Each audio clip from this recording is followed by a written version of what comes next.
आरएससीईटी परीक्षा की तैयारी कर रहे सभी भाई बहनों को नमस्कार। उम्मीद है आपकी आरएससीईटी परीक्षा की तैयारी अच्छी चल रही होगी। आरएससीईटी परीक्षा की तैयारी के लिए पार्ट 12 के हमारे इस वीडियो में आपका हार्दिक स्वागत है। तो आइए जानते हैं कुछ महत्वपूर्ण प्रश्न उत्तरों के बारे में। प्रश्न नंबर 1, जब आप प्रोजेक्टर कनेक्ट करते हैं तो खाली स्थान कनेक्शन विकल्प आपके लैपटॉप, मॉनिटर और डेटा प्रोजेक्टर स्क्रीन पर अलग अलग स्क्रीन को प्रदर्शित करने में सक्षम बनाता है। PC screen only, duplicate, extend, second screen only. तो इसमें सही उत्तर है सी, एक्सटेंड। तो देखिए, जब हमारे लैपटॉप से मॉनिटर या कोई प्रोजेक्टर कनेक्ट होता है तो दो स्क्रीन आ जाती है। एक तो हमारे लैपटॉप की स्क्रीन और दूसरी प्रोजेक्टर की है जो मॉनिटर हम कनेक्ट करते हैं उसकी स्क्रीन। तो अगर हम दोनों ही स्क्रीन को एक साथ दिखाना चाहते हैं कि जो कार्य हम लैपटॉप पे कर रहे हैं वही कार्य अपन को मॉनिटर या प्रोजेक्टर पे दिखाई दे, तो हम डुप्लीकेट वाला ऑप्शन चुनते हैं। और हम चाहते हैं कि मॉनिटर या प्रोजेक्टर वाली स्क्रीन हमको ना दिखे, केवल लैपटॉप वाली स्क्रीन ही दिखे, तो पीसी स्क्रीन ओनली वाला ऑप्शन चुनते हैं।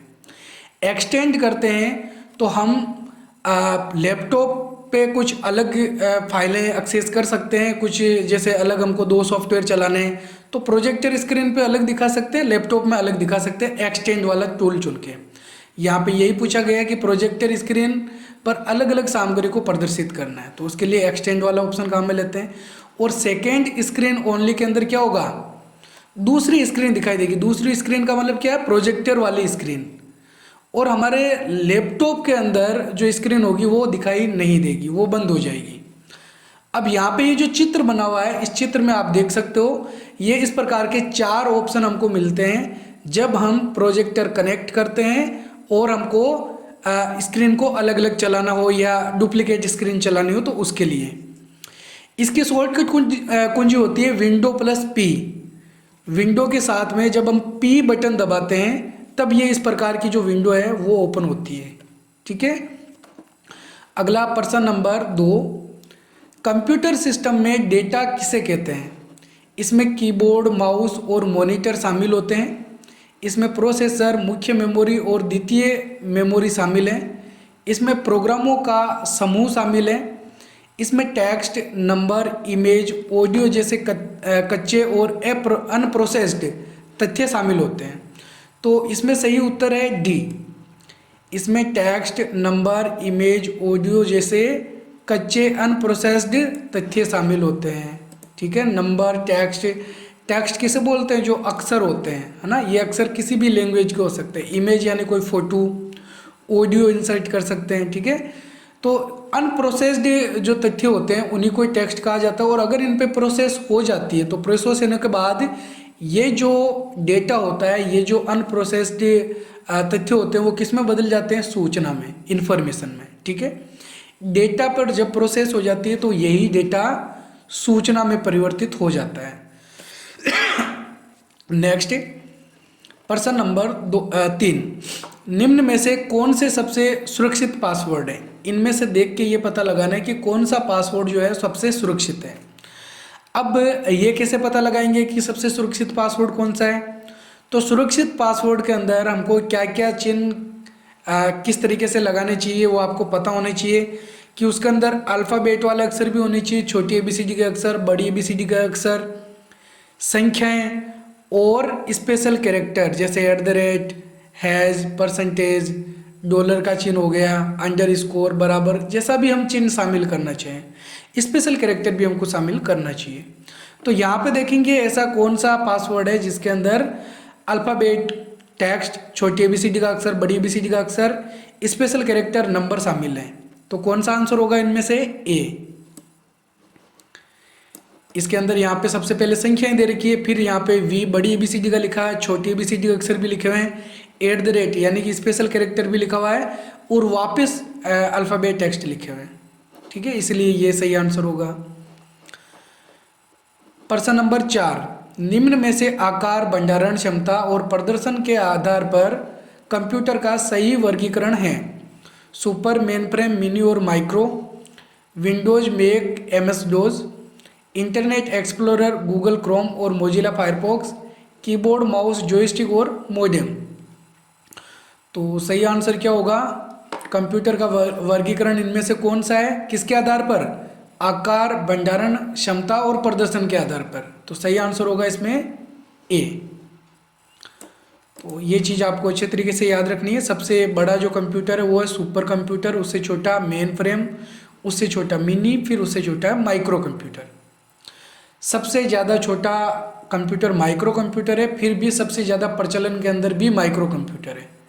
सबसे छोटा, सबसे कम शक्तिशाली होने के बाद भी सबसे ज़्यादा प्रचलन के अंदर जो कंप्यूटर है वो है माइक्रो कंप्यूटर। ठीक है, नेक्स्ट है प्रश्न नंबर 5।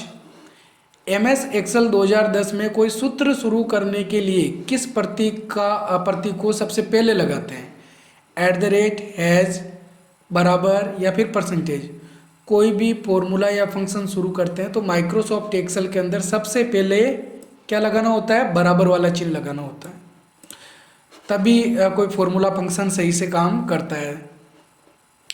अगला प्रश्न नंबर 6। छात्र को विश्वविद्यालय में अपनी फीस को ऑनलाइन जमा करने के लिए सबसे उपयुक्त विकल्प कौन सा है? डेबिट कार्ड, पैन कार्ड, आधार कार्ड या फिर वोटर कार्ड। तो किस तरीके से ऑनलाइन फीस जमा की जा सकती है? डेबिट कार्ड से कटवा सकते हैं, ठीक है, हमको डेबिट कार्ड की डिटेल्स ऑनलाइन भरनी होगी और डेबिट कार्ड से हमारे अकाउंट से पैसे काट लिए जाएंगे। नेक्स्ट है प्रश्न नंबर 7। निम्न में से मोबाइल वॉलेट के सही उदाहरणों को चुनें। मोबाइल वॉलेट कौन से हैं? User ID, password and password, debit card, credit card and internet banking, Paytm, FreeCharge and Google Pay, Google Drive, OneDrive and Dropbox. तो कौन सा इसमें से सही विकल्प है जिसके अंदर मोबाइल वॉलेट होता है? मोबाइल वॉलेट किसे बोलेंगे? वॉलेट का मतलब क्या होता है? बटुआ। तो मोबाइल वॉलेट का मतलब है कि एक ऐसा वॉलेट जो मोबाइल में होता है। मोबाइल में ओरिजिनल वाला बटुआ तो होता नहीं, लेकिन ऐप होते हैं ना। तो कौन सा मोबाइल वॉलेट है, कौन सा ऐप है जिसके अंदर वॉलेट की तरह कुछ पैसे होते हैं? किसमें होगा? सी। पेटीएम, फ्री चार्ज, गूगल पे, फोन पे, ठीक है, स्टेट बैंक बड्डी, इसके अलावा और भी इंटरनेट बैंकिंग के जो ऐप होते हैं, प्रत्येक बैंक के अलग अलग ऐप होते हैं, तो वो सब क्या कहलाते हैं? मोबाइल वॉलेट कहलाते हैं, जिसके ज़रिए हम किसी व्यक्ति को पैसे भेज सकते हैं, UPI ID से पैसे वापस प्राप्त भी किए जा सकते हैं। ठीक है, तो ये सारी सुविधाएं शामिल होती है। नेक्स्ट प्रश्न नंबर 8। निम्न में से कौन सा विंडोज़ 10 के लिए इनबिल्ट रियल टाइम एंटीवायरस है? Cortana, Microsoft Edge, Windows Media Player या विंडोज़ डिफेंडर। तो ऐसा कौन सा सॉफ्टवेयर है जो एंटीवायरस होता है विंडोज़ 10 के साथ में इनबिल्ट होता है? कौन सा होगा? Windows Defender. तो ये ध्यान में रखना है, विंडोज़ 10 के अंदर एंटीवायरस ऑलरेडी होता है, हमको अलग से खरीदने की ज़रूरत नहीं होती है, हालांकि हम खरीद के भी यूज कर सकते हैं। तो विंडोज़ डिफेंडर एंटीवायरस होता है। अगला प्रश्न नंबर 9। माइक्रोसॉफ्ट पावर पॉइंट 2010 में वर्तमान स्लाइड से स्लाइड शो शुरू करने की शॉर्टकट कुंजी कौन सी है? यानी कि अगर हम जैसे 3 नंबर स्लाइड पे और हमको स्लाइड शो शुरू करना है, 3 नंबर स्लाइड से ही शुरू होना चाहिए, तो उसके लिए कौन सी शॉर्टकट कुंजी काम में लेते हैं? Ctrl+S, Shift F5, Ctrl+P या फिर विंडो R। तो सही उत्तर है इसमें बी, Shift+F5 कुंजी काम में ले सकते हैं। इसके अलावा स्लाइड शो करने की अगर शॉर्टकट कुंजी पूछी जाती है तो वो होती है F5, है ना, Shift F5 नहीं, ओनली F5। लेकिन ओनली F5 शॉर्टकट कुंजी का अगर हम यूज करते हैं तो स्लाइड शो 1 नंबर स्लाइड से शुरू होता है। हम चाहे 2 नंबर पे हो, 5 पे हो, चाहे 10 नंबर स्लाइड पे हो, जब F5 कुंजी दबाएंगे स्लाइड शो होगा तो वो 1 नंबर स्लाइड से स्टार्ट होगा। लेकिन हम 5 नंबर स्लाइड पे हैं और हमको 5 नंबर से ही स्टार्ट करना है, तो हम Shift F5 कुंजी का प्रयोग कर सकते हैं। अगला प्रश्न नंबर 10। निम्न में से कौन सा उपकरण सॉफ्ट कॉपी आउटपुट प्रदान करता है? तो सबसे पहले तो आपको पता होना चाहिए कि सॉफ्ट कॉपी, हार्ड कॉपी किसे कहते हैं। ऐसा आउटपुट जिसका कोई भौतिक अस्तित्व नहीं होता है वो क्या कहलाता है? सॉफ्ट कॉपी आउटपुट कहलाता है। और जिसका भौतिक अस्तित्व होता है वो हार्ड कॉपी कहलाता है। स्पीकर, मॉनिटर, प्रोजेक्टर या फिर ऑल ऑफ द अबव। तो इसमें सही उत्तर क्या होगा? All of the above. ये सभी जो उपकरण हैं इनके द्वारा प्राप्त आउटपुट सॉफ्ट कॉपी होता है, इसका कोई भौतिक अस्तित्व नहीं होता है। लेकिन जो प्रिंटर हमको आउटपुट देता है, प्लॉटर हमको जो आउटपुट देता है, उसका हार्ड कॉपी होता है, उसका भौतिक अस्तित्व होता है। क्योंकि पेज पर जो अक्सर छपे हुए होते हैं उनको हम उस समय भी काम में ले सकते हैं जब हमारा कंप्यूटर बंद होता है। लेकिन जो सॉफ्ट कॉपी आउटपुट हमको मिलता है वो हमको तभी मिलेगा जब हमारा कंप्यूटर ऑन है। ठीक है। प्रश्न नंबर 11, माइक्रोसॉफ्ट वर्ड 2010 के किस टैब में इमेज, टेक्स्ट बॉक्स, टेबल और चार्ट आदि इंसर्ट कर सकते हैं? Home tab, insert tab, page layout tab या फिर रिव्यू टैब। तो picture, text box, table, chart, smart art, ये सभी इंसर्ट करने के लिए इंसर्ट टैब का प्रयोग किया जाता है। ठीक है, ये सारे टूल्स हमको इंसर्ट टैब में मिलते हैं। प्रश्न नंबर 12, एक साथ जुड़े हुए कंप्यूटर्स का समूह क्या कहलाता है? टीम, नेटवर्क, ग्रुप या फिर मीटिंग। या फिर हम इसको ऐसे बोल सकते हैं कि कंप्यूटरों का जो समूह होता है, बहुत सारे कंप्यूटर अगर एक जगह पे जुड़े हुए हैं तो ये प्रक्रिया, ये समूह क्या कहलाएगा? तो इसको क्या बोलते हैं? नेटवर्क बोलते हैं। क्या बोलेंगे? नेटवर्क। नेटवर्कों का नेटवर्क, सबसे बड़ा नेटवर्क इंटरनेट कहलाता है। ये चीज़ भी ध्यान में रखनी है। सबसे बड़ा नेटवर्क कौन सा है? इंटरनेट है। इंटरनेट दुनिया के सभी कंप्यूटरों को जोड़ के रखता है। दुनिया के किसी भी कंप्यूटर को कनेक्ट करना चाहते हैं, दुनिया के किसी भी कंप्यूटर में किसी भी कोने में हमको कोई सूचना भेजनी है तो वो कौन से नेटवर्क से भेजते हैं? इंटरनेट के जरिए भेज सकते हैं। नेक्स्ट प्रश्न नंबर 13, माइक्रोसॉफ्ट एक्सेल 2010 में शब्दों के बीच डुप्लीकेट रिक्त स्थान को हटाने के लिए किस फंक्शन का प्रयोग करते हैं? मैक्स, सम, अपर या फिर ट्रिम। तो इसमें सही उत्तर है ट्रिम, डी। ट्रिम वाला अगर अपन फंक्शन काम में लेंगे तो दो शब्दों के बीच में अगर हमने ज़्यादा स्पेस भी दे रखा है तो ये उन सारे स्पेस को हटा देगा और केवल एक स्पेस रखेगा। ठीक है, तो ज़्यादा स्पेस दे रखे हैं कोई प्रॉब्लम नहीं है, ट्रिम वाला फॉर्मूला फंक्शन काम में लेंगे, डुप्लीकेट जो स्पेस है वो अपने आप ही हटा दिए जाएंगे। अगला प्रश्न नंबर 14, माइक्रोसॉफ्ट एक्सेल 2010 में बनने वाली फाइल को क्या कहा जाता है? डॉक्यूमेंट, प्रेजेंटेशन, वर्कबुक या फिर डेटाबेस। तो माइक्रोसॉफ्ट एक्सेल के अंदर जो फाइल बनती है उस फाइल को हम बोलते हैं वर्कबुक। और वर्कबुक किन से मिलके बनती है? सीटों से, सीट बोल सकते हैं या फिर स्प्रेडशीट या वर्क सीट कहा जा सकता है। ठीक है, और जो फाइल माइक्रोसॉफ्ट वर्ड में बनती है उसको हम बोलते हैं डॉक्यूमेंट फाइल। जो फाइल माइक्रोसॉफ्ट पावर पॉइंट में बनती है उसको हम बोलते हैं प्रेजेंटेशन फाइल, और जो फाइल माइक्रोसॉफ्ट एक्सेस में बनती है उसको हम बोलते हैं डेटाबेस फाइल। अगला प्रश्न नंबर 15, निम्न में से हार्डवेयर उपकरण नहीं है? प्रिंटर, कीबोर्ड, ब्राउज़र या फिर हार्ड डिस्क ड्राइव। अब ये पता होना चाहिए कि हार्डवेयर किसे कहते हैं। कंप्यूटर का वह भाग जिसका भौतिक अस्तित्व होता है वो क्या कहलाएगा? हार्डवेयर कहलाएगा। भौतिक भाग हैं तो हार्डवेयर कहलाएगा, भौतिक आउटपुट हैं तो हार्ड कॉपी कहलाएगा। आगे समझ में? इलेक्ट्रॉनिक रूप में मौजूद है तो वो क्या कहलाएगा? सॉफ्टवेयर कहलाएगा।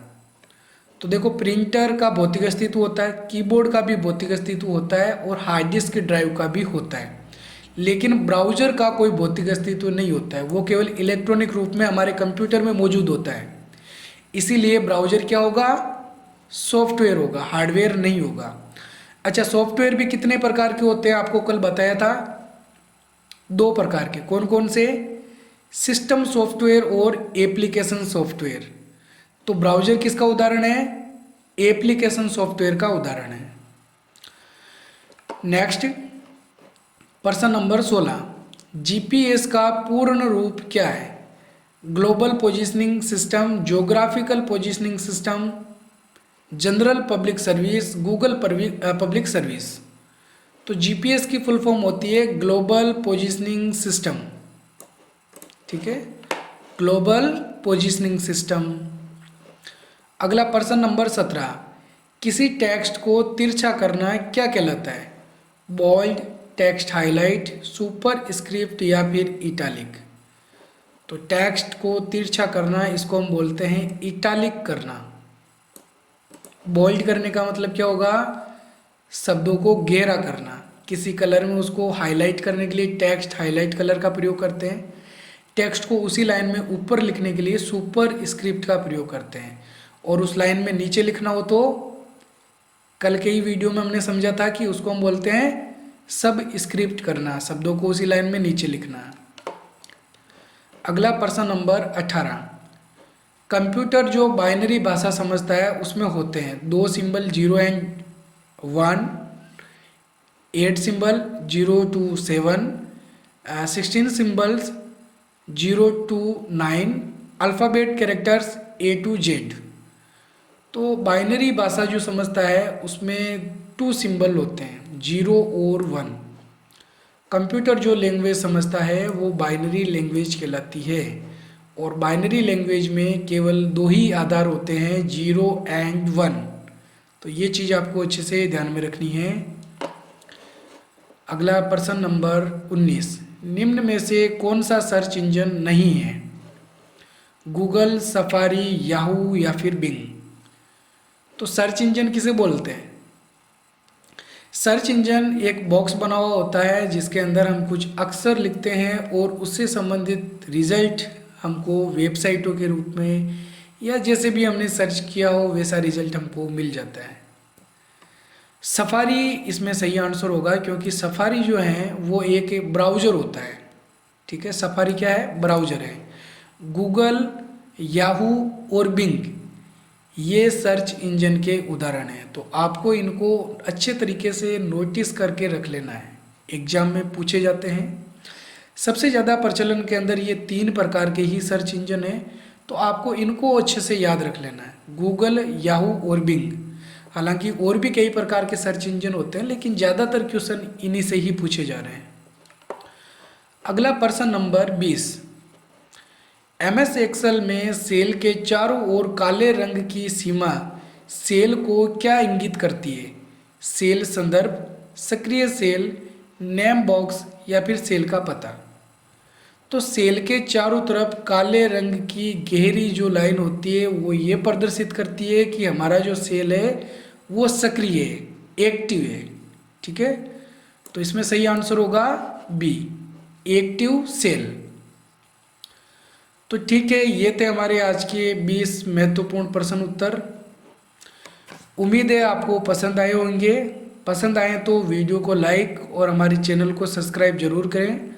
हमने RSCIT कोर्स से संबंधित और भी इस प्रकार के बहुत सारे नए नए वीडियोस हमारे चैनल पे अपलोड कर रखे हैं, करते रहेंगे। तो हमारे चैनल पे जाके आप इन सारे वीडियोस को एक बार अच्छे से देख लें अगर आप RSCIT परीक्षा की तैयारी कर रहे हैं तो। मिलेंगे एक और नए वीडियो में, तब तक के लिए जय हिंद, जय भारत।